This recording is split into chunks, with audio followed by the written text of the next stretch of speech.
What did you think of Miller telling Trump he could still win the election? Look, I don't care about the politics of this.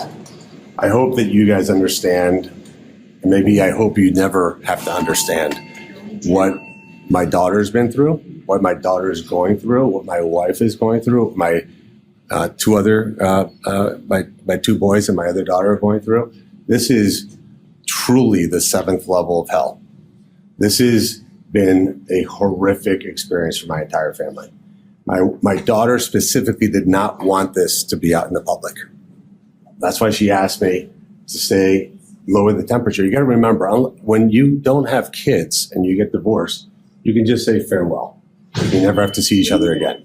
But when you have a child, you have to co-parent with that individual for the rest of your life. That means scheduling pickups, scheduling drop-offs.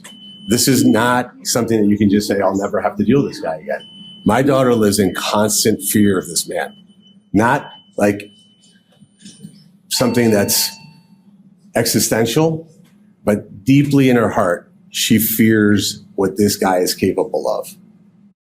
It's Ken Harbaugh with the MeidasTouch Network. Max Miller, the Republican representative from Ohio's 7th Congressional District, where I was once the Democratic nominee for Congress, is a monstrous human being. That opening clip was Ohio's Republican Senator Bernie Moreno sharing what he knows about Max Miller and his horrific alleged abuse of the senator's daughter and granddaughter, Miller's own ex-wife and child. This is a pattern with Congressman Miller, who also faces serious allegations by another woman he dated, who happened to be a close aide of Donald Trump.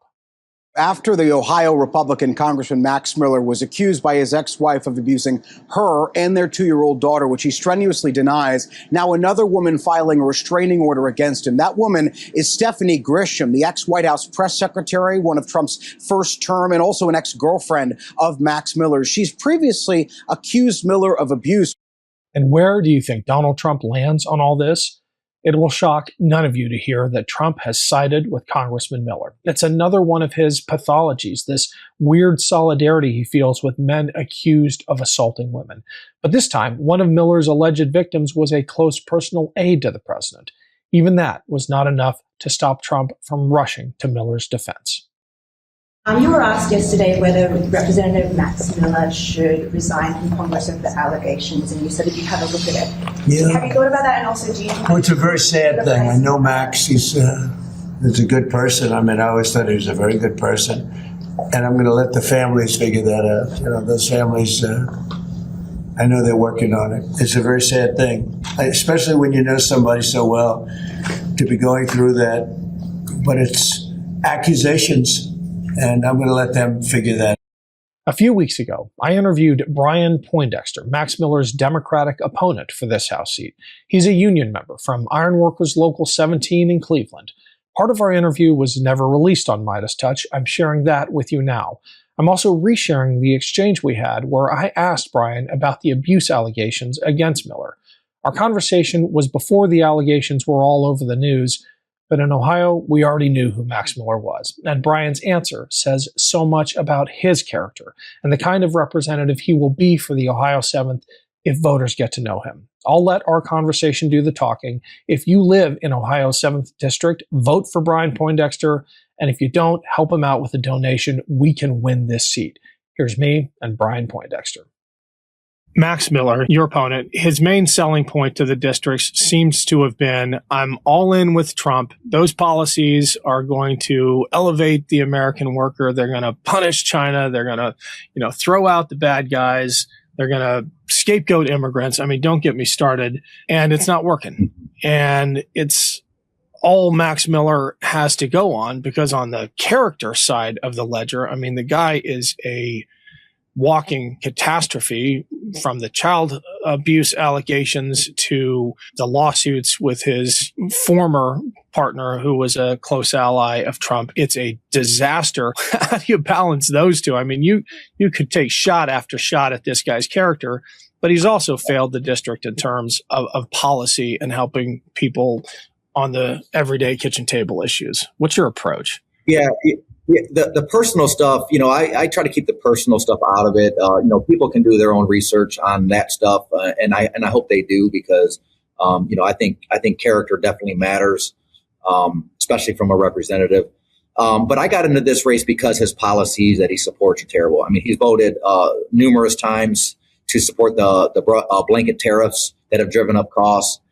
He's voted numerous times for the war in Iran to continue that. That's driven up costs. I mean, all across the board, up and down, he has voted time and time again to support the policies that have made life harder for hardworking people in our district. And he said some very irrational things on the floor of Congress where his word had to be stricken by his own party. He's just unreasonable. Can you give me? I didn't know that. Can you give me an example of that? He went on a tirade against Rashida Tlaib, saying that she was a Hamas supporter, and just went off the rails. Disparaging her, and people in her district have the right to elect their representative too, and they chose her, and it's just unreasonable for somebody to go on the floor of Congress and say such terrible things that they have to be stricken from the record. I'm more reasonable than that. I don't care who's there with me. I am going to try my best to work with whomever is there to make sure we give relief to the hardworking families of not only our district, but the whole country. People are really hurting. I mean, you got farm bankruptcies right now. There's 140,000 private farms that are on the verge of bankruptcy across this country. You have over 100,000 people here in Ohio about to lose their health care because of the cuts to the ACA. I mean, like up and down every metric for working families, people are hurting. And the rhetoric and the hyperbole is not something we need right now. We need somebody who's going to go in there, put the time in, do the work, and really work together across the aisle. Whomever is sent there to represent, we have to work with them, and we can't be disparaging people on the floor of Congress. Hey, it's Ken with a quick break to tell you about a new short documentary, Safe Ground, which follows American military veteran Ryan Hendrickson, who I recently interviewed on this show as he leads a mine-clearing team in Ukraine. It's a riveting account of what these crews go through to clear minefields and unexploded ordnance, saving the lives of ordinary Ukrainians and giving them a chance at a normal life. The footage and storytelling are extraordinary. You can watch the film for free on MeidasTouch's partner channel, Valor Media Network. The link is below. Here's a preview of Safe Ground. It only takes one mistake. You will get yourself or somebody else injured or killed.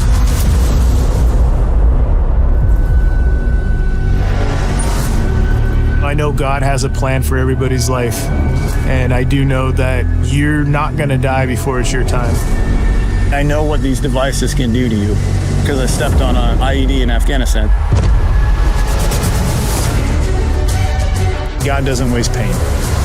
Use that pain and that experience to go help other people. Let's go! Civilian casualties from this war are high. Russian drones attacked this place. I got a solid hit. Something's here. We have to understand the dangers, and we have to understand what we're up against. Line!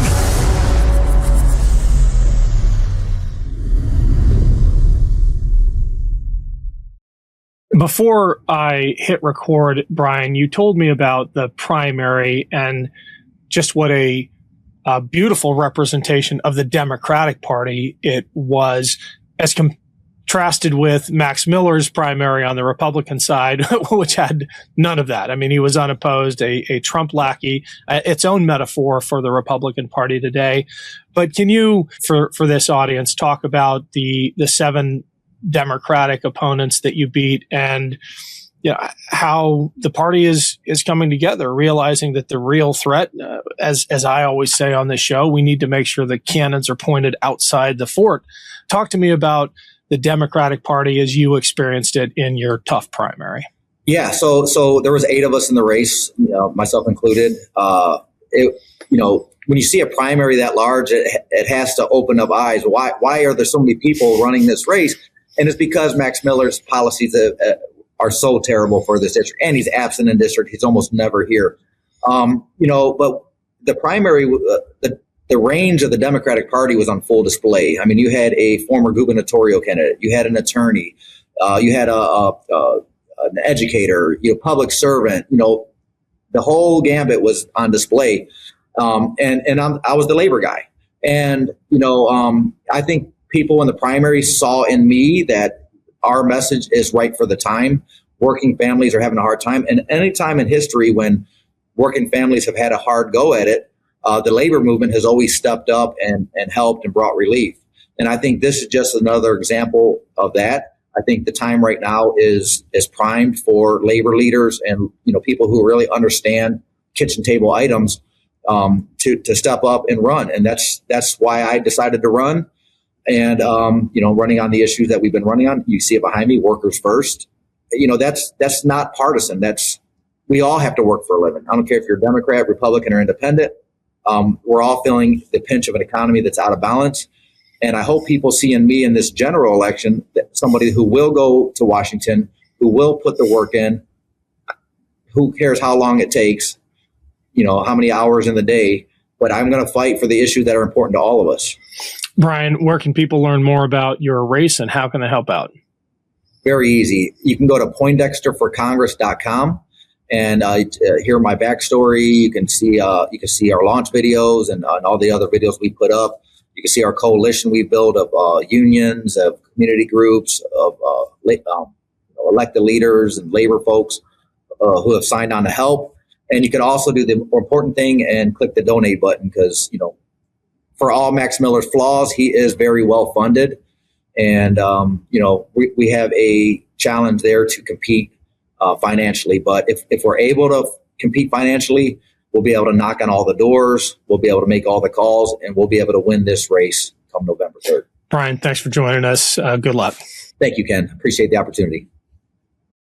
Want to stay plugged in? Become a subscriber to our Substack at MeidasPlus.com. You'll get daily recaps from Ron Filipkowski, ad-free episodes of our podcast, and more exclusive content only available at MeidasPlus.com.